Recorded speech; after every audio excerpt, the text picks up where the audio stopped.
오늘 함께 나눌 말씀의 제목은 주를 향해 열심을 내라 입니다. 다 같이 함께 따라할까요? 주를 향해 열심을 내라. 주를 향해 열심을 내라. 어느 에어로빅 센터에 말하는 전자저울이 들어왔다고 합니다. 이런 거예요. 가령 50kg 나가는 분이 그 저울에 올라서면 당신의 몸무게는 50kg입니다. 뭐 이렇게 말을 하는 겁니다. 그런데 어느 날 100kg이 훨씬 넘는 분이 전자저울에 올라갔는데 이렇게 말하더라는 겁니다. 미안하지만 한 사람은 내려가 주세요. 만약 우리의 믿음, 우리의 열심을 재는 저울이 있다면 과연 그 결과가 어떻게 나올까요? 전자저울이 우리를 뭐라고 평가할까요? 당신은 그리스도인임이 확실합니다. 이렇게 말할까요? 미안하지만 당신은 그리스도인이 아닙니다. 당신은 천국에 들어올 수 없습니다. 이렇게 말할까요? 사랑하는 성도 여러분, 주님께서는 저와 여러분이 열심을 품고 살기를 원하고 계십니다. 오늘 본문의 핵심 키워드는 그러므로 내가 열심을 내라 입니다. 그러므로란 말은 무슨 뜻입니까? 그 앞에 나오는 내용들에 대한 결론인 것이죠. 그러니까 제발 좀 열심을 내라는 겁니다. 이는 특별히 소아시아 7교회 중에 라오디게아 교회 교인들에게 주신 말씀입니다. 라오디게아 교회 교인들의 영적 상태나 신앙생활 상태가 차지도 덥지도 않은 미지근한 상태였던 겁니다. 그들을 향한 성령님의 안타까운 음성이라 할 수 있습니다. 제발 좀 열심을 내라는 겁니다. 주를 향해 좀 뜨거운 마음을 가지라는 겁니다. 뜨겁든지 차든지 해야 하는데 그들은 이것도 아니고 저것도 아닌 뜨뜻미지근한 그런 상태였던 겁니다. 여러분, 미지근하면 어떻게 하시겠다고 말씀하십니까? 우리가 좀 전에 읽었죠? 토하여 버리겠다. 여기서 우리는 주를 향해 열심을 내야 하는 절대 이유를 발견하게 됩니다. 요한계시록 3장 16절 말씀 제가 다시 한번 읽습니다. 내가 이같이 미지근하여 뜨겁지도 아니하고 차지도 아니하니 내 입에서 너를 토하여 버리리라. 토하여 버린다. 이는 너무나도 무서운 말씀 아닙니까? 그러므로 우리 모두 만물의 마지막 때 정신을 바짝 차리고 뜨겁게 신앙생활을 해야 할 줄로 믿습니다. 아멘. 뜨거움이 식어진 신앙, 그 자체가 죽은 신앙입니다. 여러분, 사람이 죽을 때 어떻게 되는지 아십니까? 체온이 식어집니다. 그분들의 손발을 만져보면 이내 곧 차가워지게 되어 있습니다. 그런데 영적인 죽음도 마찬가지 아닙니까? 예전에 뜨거운 열정이 하나도 없습니다. 신앙생활에 있어서 전혀 무감각해졌습니다. 냉랭하기 그지없습니다. 이는 한마디로 영적으로 죽은 모습인 겁니다. 이런 사람에 대해서 계시록 3장 1절은 이렇게 말합니다. 내가 내 행위를 아노니 내가 살았다는 이름은 가졌으나 죽은 자로다. 이런 자들을 향해서 예레미야 48장 10절 예레미야는 이렇게 말합니다.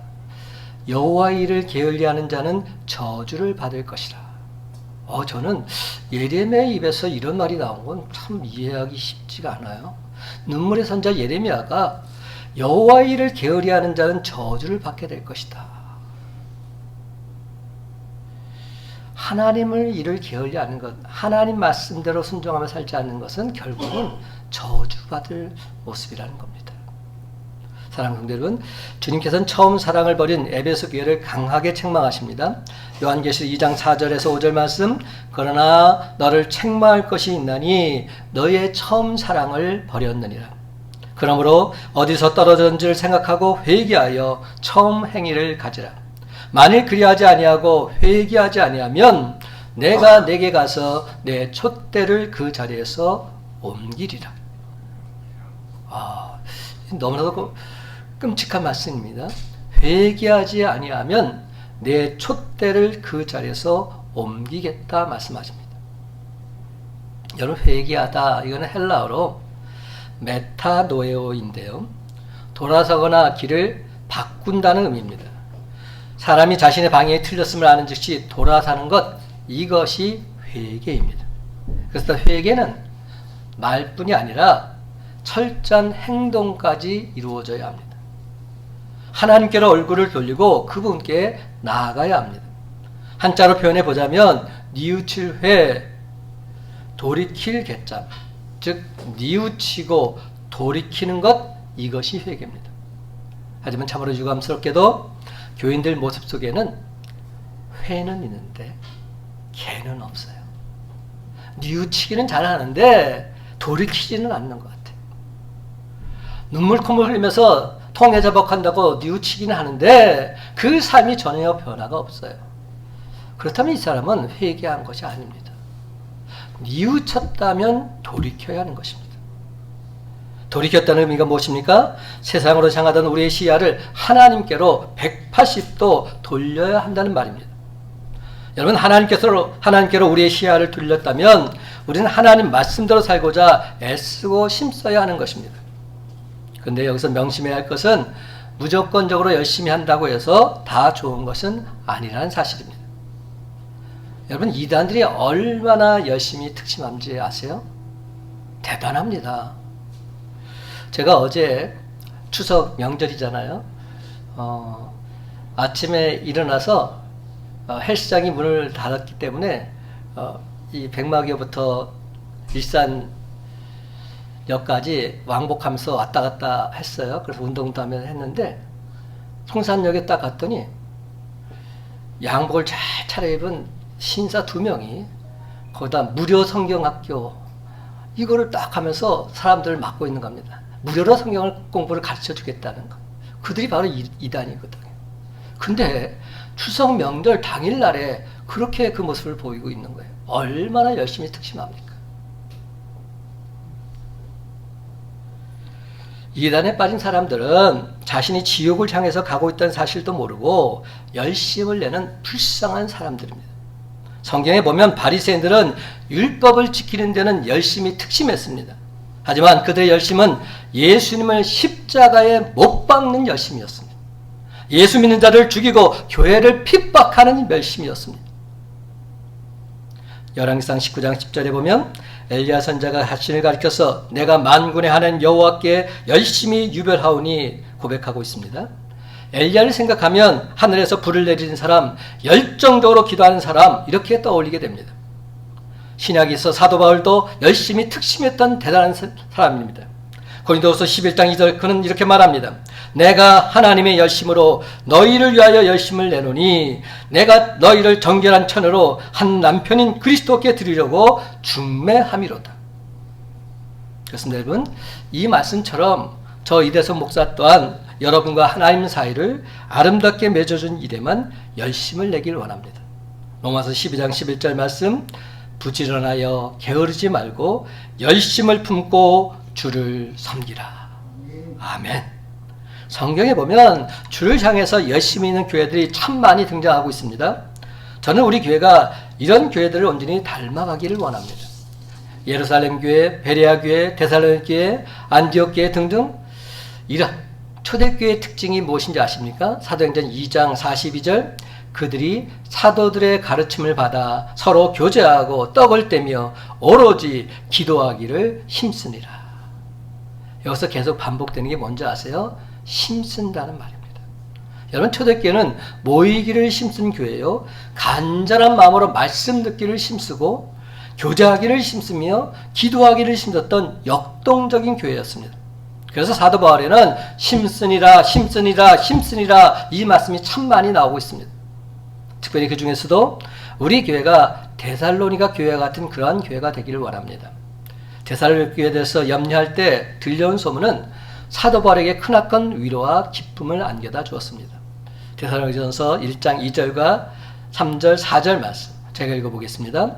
우리가 너희 모두로 말미암아 항상 하나님께 감사하며 기도할 때 너희를 기억함은 너희의 믿음의 역사와 사랑의 수고와 우리 주 예수 그리스도에 대한 소망이 있느를 우리 하나님 아버지 앞에서 끊임없이 기억함이니 하나님의 사랑하심을 받은 형제들아 너희를 택하심을 아노라. 분명히 말합니다. 너희의 믿음의 역사, 사랑의 수고, 소망의 인내를 기억하고 있다. 하나님의 사랑을 받은 형제들아, 너희를 택하심을 내가 아노라, 이렇게 말하고 있는 겁니다. 그래서 하나님은 열심히 일하는 사람들 부르고 계십니다. 모세가 열심히 양을 치고 있을 때 하나님께서 부르셨습니다. 다윗도 열심히 아버지 양을 치고 있을 때 그를 부르셨지요. 양의 우리에서 그를 택해 주셨다 성경 말합니다. 기드온도 열심히 포도 타작을 할 때 부르셨습니다. 아모스도 열심히 뽕나무를 치고 있을 때 부르심을 받았습니다. 이사야도 열심히 밭을 갈고 있을 때 부르셨습니다. 신약에 와서 12제자를 보십시다. 어부들이 열심히 고기 잡고 있을 때 그때 부르셨습니다. 한가롭게 기타 치며 노는 사람 뽑지 않으냐 하시고 밤새도록 그물을 던지면서 열심히 살고 있는 베드로와 안드레를 부르셨습니다. 찢어진 그물을 열심히 깁고 있었던 야고보와 요한을 부르셨습니다. 어떤 고양이 나라에 커다란 불황이 닥쳐와서 고양이들은 좀처럼 먹이인 쥐를 잡아 먹을 수가 없었다고 합니다. 그래서 많은 고양이들이 굶어 죽게 되었지요. 그런데 한 청년 고양이가 멍멍 개소리를 낼 수 있게 되었던 겁니다. 그 이후부터 이 청년 고양이는 야옹, 이 야옹하는 대신에 고양이 소리 대신에 멍멍 개소리를 내면서 돌아다녔습니다. 야옹하는 소리를 듣고 잘도 도망을 치던 쥐들이 멍멍, 그러니까 이게 웬 개소리야? 이러면서 고개를 내밀었다가 번번이 그 청년 고양이한테 잡아먹히고 만 겁니다. 이 소문을 듣고 모여든 처녀 고양이들 그 청년 고양이에게 추파를 던지면서 묻습니다. 도대체 어떻게 쥐를 잡았어요? 그러자 이 청년 고양이가 이렇게 말했다고 합니다. 요즘 같은 불경기에 이게 국어 못하면 먹고 살기 힘들어. 그냥 우스갯소리 같지요. 하지만 이 유머가 우리에게 주는 교훈이 담겨 있습니다. 불경기에는 고양이도 이게 국어를 구사해야 먹고 살 수 있는 것처럼 저와 여러분도 유사시에 한 방 날릴 수 있는 비장의 무기를 갖추고 있어야 한다는 겁니다. 어떤 목사님께서 오지 선교사로 나가겠다 결단 청년들에게 제일 먼저 이렇게 물어보셨다고 합니다. 형제님, 그 나라 가서 선교하고 싶으십니까? 그렇다면 그 나라 말 할 줄 아십니까? 그 나라 말 할 줄 아십니까? 그 나라 말 할 줄 모르면 이야기도 꺼내지 마십시오. 그렇습니다. 하나님께서는 준비된 자를 사용하십니다. 사도 바울은 데살로니가후서 3장 10절에서 분명히 말합니다. 누구든지 일하기 싫어하거든 먹지도 말게 하라. 이게 성경 말씀입니다. 하나님께서는 진정 부지런한 자를 좋아하십니다. 예수님께서도 마태복음 25장 26절에서 한 달란트 받고 그것을 땅에 묻어두었다가 그대로 가져온 종에게 뭐라고 책망하십니까? 악하고 게으른 종아, 나는 심지 않은 데서 거두고 해치지 않은 데서 모은 줄 내가 알았느냐. 악하고 게으른 종아. 오늘 본문에 나오는 라오디게아 교회를 보시고는 긍휼과 자비가 풍성하신 하나님께서 칭찬할 것이 일도 없다고 말씀하십니다.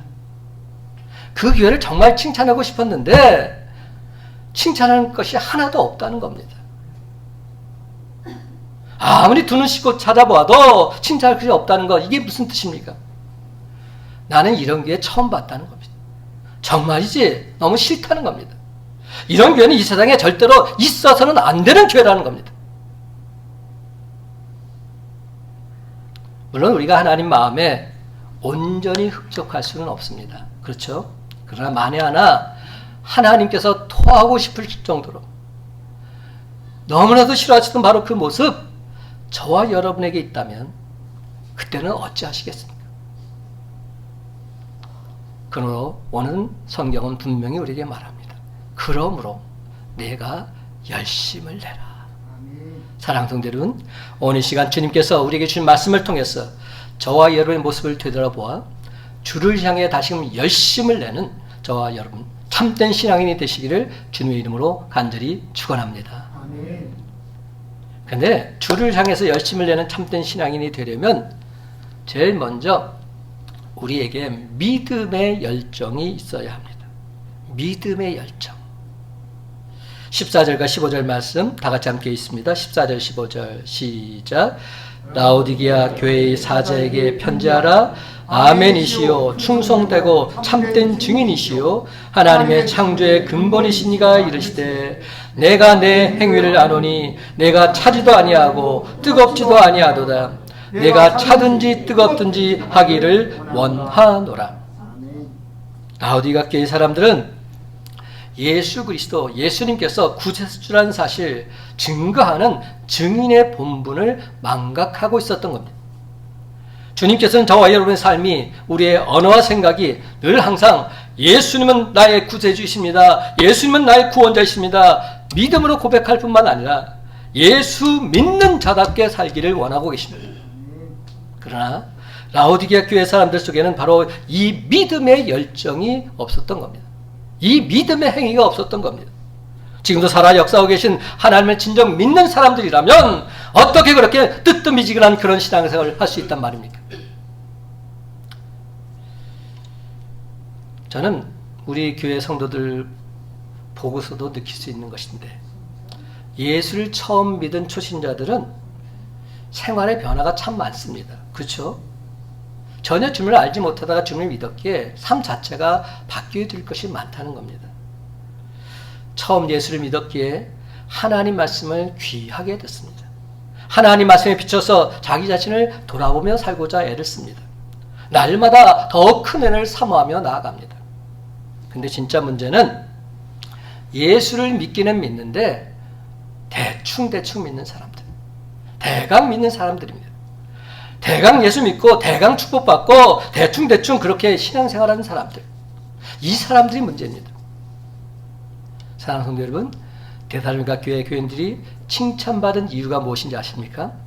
그들은 말씀을 받을 때 사람의 말로 받지 아니하고 하나님 말씀으로 받았습니다.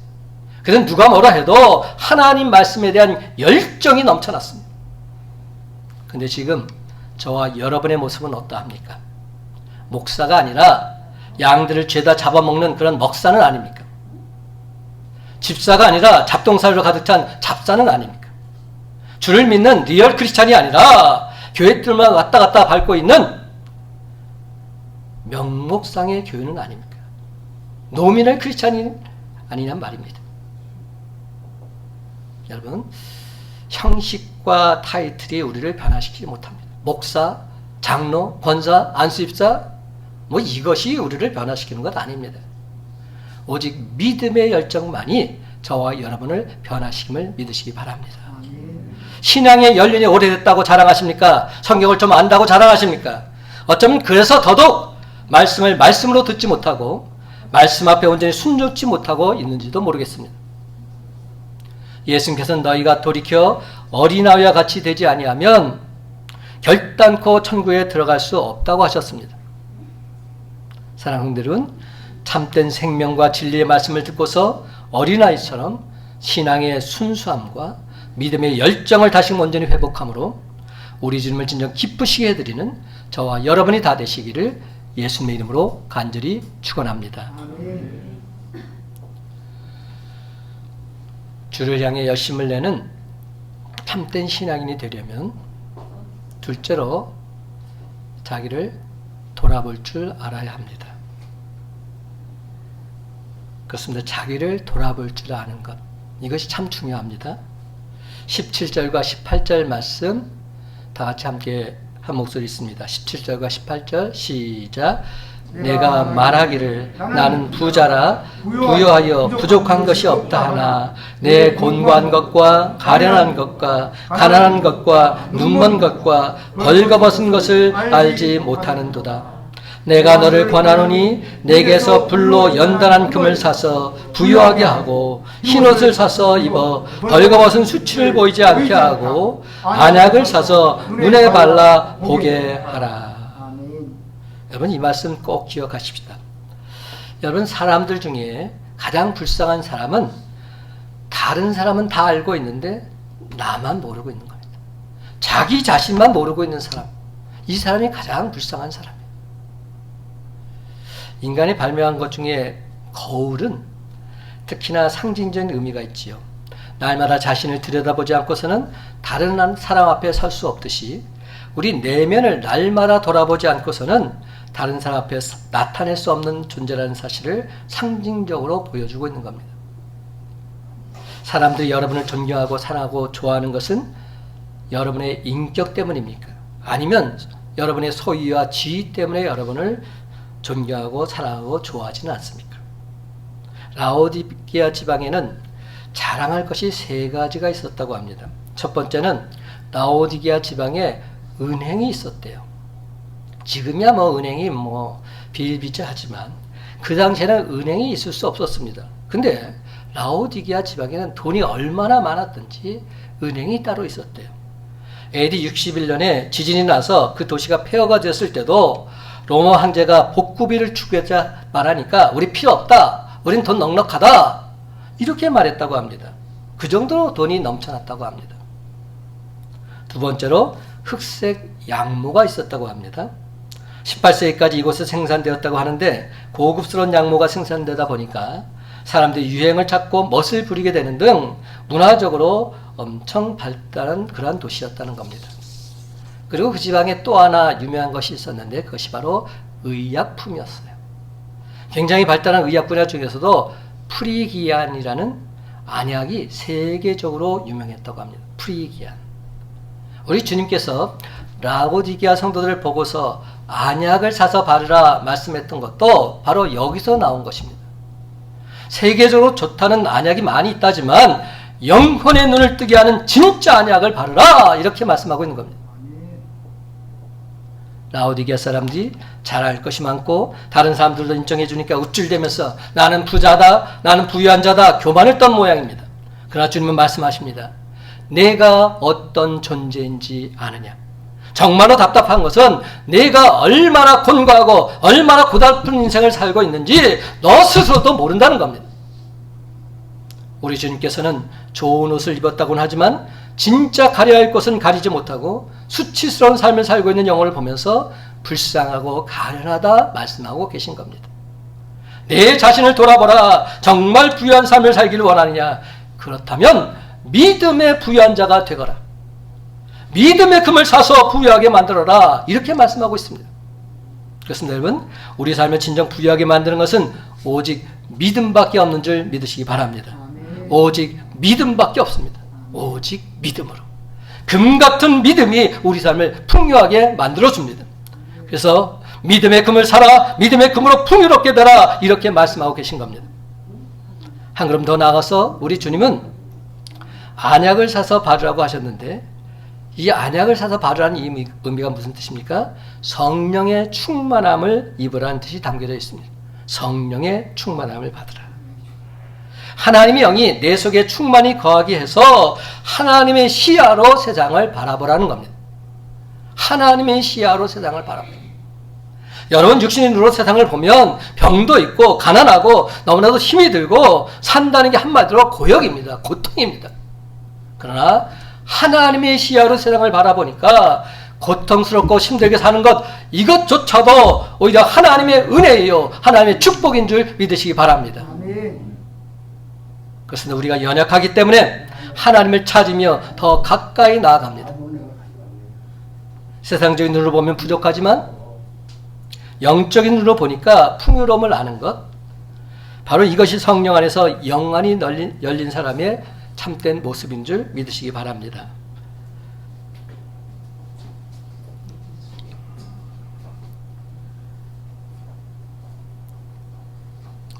그리고 또한 흰옷을 사서 입으라고 말씀하셨어요. 예수 보혈의 피로 정결하게 되지 않으면 우리 삶은 진정 정결할 수 없다고 말씀하십니다. 그렇습니다. 우리 주님의 사랑으로 저와 여러분이 변화되지 않으면 정결하게 될 수 없습니다. 겉보기에는 모두가 다 괜찮은 사람 같지만 혼자 있을 때에도 괜찮은 사람 별로 없습니다. 우리 주님의 십자가 보혈의 피로 정결함을 잊지 않고서는 하나님 보시기에 복된 인생 단 한 사람도 없다는 말입니다. 진정 풍요롭고 아름다운 삶은 예수 보혈의 피로 덧입고 성령으로 충만하게 되어 믿음의 풍요로움을 가질 때만 가능한 줄 믿으시기 바랍니다. 아멘. 오늘 눈에 보이는 것만 바라보는 것 정말이 아무것도 아니라는 것을 똑똑히 우리에게 말씀해 주십니다. 고린도전서 2장 14절과 15절 말씀입니다. 육에 속한 사람은 하나님의 성령의 일들을 받지 아니하느니 이는 그것들이 그에게는 어리석게 보이며 또 그는 그것들을 알 수도 없나니 그러한 일은 영적으로 분별되기 때문이라. 신령한 자는 모든 것을 판단하나 자기는 아무에게도 판단을 받지 아니하느니라. 그렇습니다, 여러분. 자기를 부지런히 돌아보는 삶을 살아야 결단코 매너짐에 빠지지 않음을 명심 또 명심하셨어요.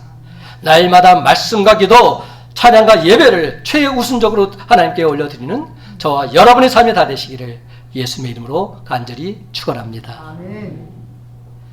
주를 향해 열심을 내는 참된 신앙인이 되려면 마지막 세 번째로 우리 주님과 늘 항상 교제를 나누어야 합니다. 주님과 늘 항상 교제를 나누는 삶. 이것이 참 중요합니다. 19절과 20절 말씀 다 같이 한 목소리 있습니다. 19절 20절 무릇 시작 무릇 내가 사랑하는 자를 책망하여 징계하노니 그러므로 내가 열심을 내라 회개하라 볼지어다 내가 문 밖에 서서 두드리노니 누구든지 내 음성을 듣고 문을 열면 내가 그에게로 들어가 그와 더불어 먹고 그는 나와 더불어 먹으리라. 아멘. 여러분 이 요한계시록 3장 20절 말씀은 너무나도 우리가 잘 아는 말씀입니다. 이 말씀이 주로 어디에서 사용되냐면 전도할 때 많이 사용이 돼요. 그렇죠? 불신자 전도용으로 사용되는 이 구절입니다. 근데 저는 그런 뜻은 아니다 이런 생각이 드는 겁니다. 무슨 얘기나? 엄격하게 말하자면 이것은 불신자들에게 주신 말씀이 아니라 신자들에게 주신 말씀입니다. 예수 믿고 신앙생활하는 사람들에게 주신 말씀입니다. 왜냐하면 지금 누구한테 보낸 겁니까? 라오디게아 교회 교인들한테 책망하는 메시지 아닙니까? 이건 불신자가 아니라 라오디게아 교인들, 신앙생활하는 신앙인들에게 주신 말씀인 겁니다. 이미 믿는 성도들도 주님을 마음문 바깥에 세워놓고 주님과 나와의 사이에 만남이 없는 삶 얼마든지 가능할 수 있다는 겁니다. 지금 이 자리에 나와서 예배를 드리고 있을지 몰라도 마음은 딴 데 두고 주님은 저 밖에 팽개쳐 놓고서 그렇게 신앙생활하는 사람이 비지기수라는 겁니다. 정말로 안타까운 모습입니다.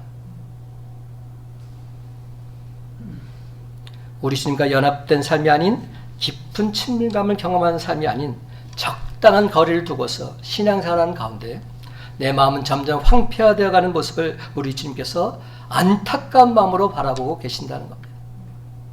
사랑하는 성도 여러분, 이 세상에는 재미있는 것도 많고 해야 할 일도 참으로 많습니다. 그러나 우리가 이 세상에서 최우선적으로 해야 될 일 다름 아니라 하나님과 교제를 나누는 일인 줄 믿으시기 바랍니다. 아멘. 하나님과 만나는 그 자리에 내가 있어야 합니다.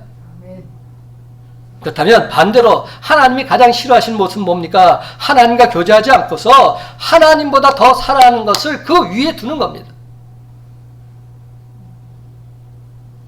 오늘 본문은 하나님께서 얼마나 우리와 교제하기를 원하시는지 잘 나타나 있습니다. 3장 20절에 이런 말이 있죠. 누구든지 내 음성을 듣고 문을 열면 내가 그에게로 들어가 그와 더불어 먹고 그는 나와 더불어 먹으리라.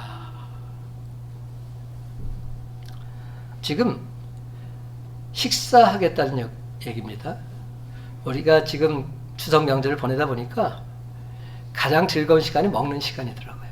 우리도 지금 아들네 딸네 지금 와 있는데 같이 식사하는 시간이 정말 귀하고 좋아요. 그리고 식사를 준비하고 또 그걸 나누는 시간이 참 귀하고 좋은 시간으로 저는 생각이 듭니다.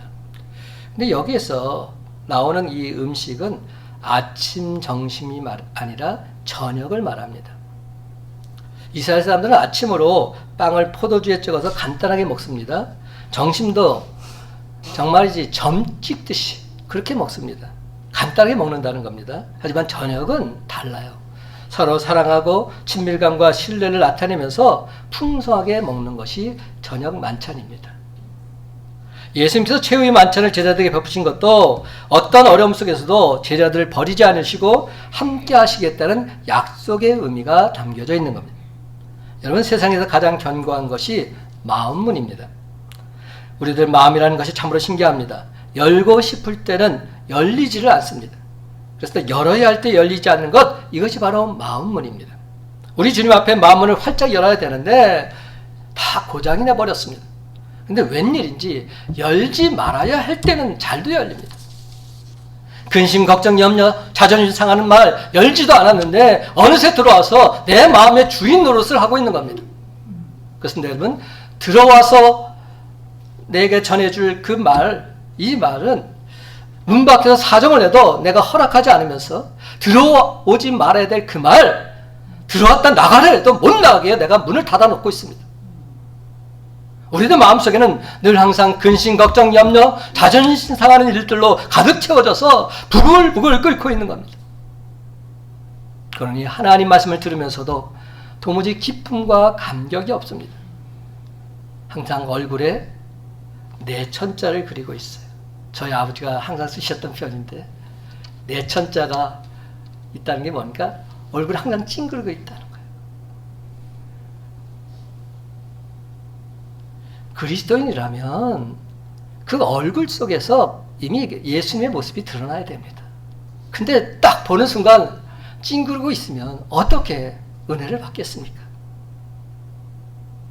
사랑하는 성도 여러분, 오늘 말씀 속에서 우리 주님은 지금 밖에서 부르시는 주님, 문을 두드리는 주님으로 묘사되어 있습니다. 고리를 잡아 열거나 문을 부수겠다고 하지 않으십니다. 주님은 정말이지 자존심도 없으십니다. 문을 잘 열어주지도 않고 열어줘도 아주 늦장을 부리는데도 내가 마음을 열기만 하면 언제든지 들어오시겠다고 하십니다. 가서 냉수라도 차려주면 같이 먹고 잔치를 베풀어주고 그 집에 필요한 것을 축복해 주시는 그러한 주님이십니다. 늘 항상 우리를 인도해 주시는 주님, 늘고 넘치도록 부어주시는 주님, 시절을 따라 공급해 주시는 그 주님께서 지금 이 순간 저와 여러분과 마음문을 활짝 열고서 허심탄회하게 교제하기를 원하고 계십니다. 그렇습니다. 바로 그 주님께서 저와 여러분에게 이렇게 말씀하십니다. 너는 내 사랑하는 아들이요 내 사랑하는 딸이라고. 내가 오늘날 너를 낳았다고. 나는 정말로 너를 보배롭고 존귀하게 여긴다고. 내가 너를 결단코 포기하지 않겠다고. 그렇습니다, 여러분. 오늘 시간 우리가 마음문을 열기만 하면 들어와 교제하기를 원하시는 주님께서 저와 여러분에게 간절히 부탁하고 계십니다. 나는 약속을 지키는 신실한 하나님이란다. 내 사랑아, 내 믿음이 어디서 떨어졌는지 돌아보고 다시 한번 열심을 내라. 진심으로 회개하라. 그래서 첫사랑의 기쁨과 감격을 다시금 회복해라. 그러면 내가 너를 이기게 해주겠노라. 반드시 너로 하여금 승리하게 해주겠노라. 이제 다같이 21절과 22절 말씀 한 목소리 읽기를 원합니다. 이기는 그에게는, 시작. 이기는 그에게는 내가 내 보좌에 함께 앉게 하여 주기를, 내가 이기고 아버지 보좌에 함께 앉은 것과 같이 하리라. 귀 있는 자는 성령이 교회들에게 하시는 말씀을 들을지어다. 아멘. 귀 있는 자는 성령이 교회들에게 하시는 말씀을 들을지어다. 이제 말씀을 맺습니다. 사랑하는 성도 여러분, 주를 향해서 열심을 내는 참된 신앙인이 되어서 늘 말씀에 귀 기울여 듣고 그 말씀대로 준행하고자 애쓰고 힘쓰시기 바랍니다. 그래서 앞으로 시도 때도 없이 다가올 사탄마귀의 영적 싸움에서 반드시 승리하는 저와 여러분이 다 되시기를 예수님의 이름으로 간절히 축원합니다.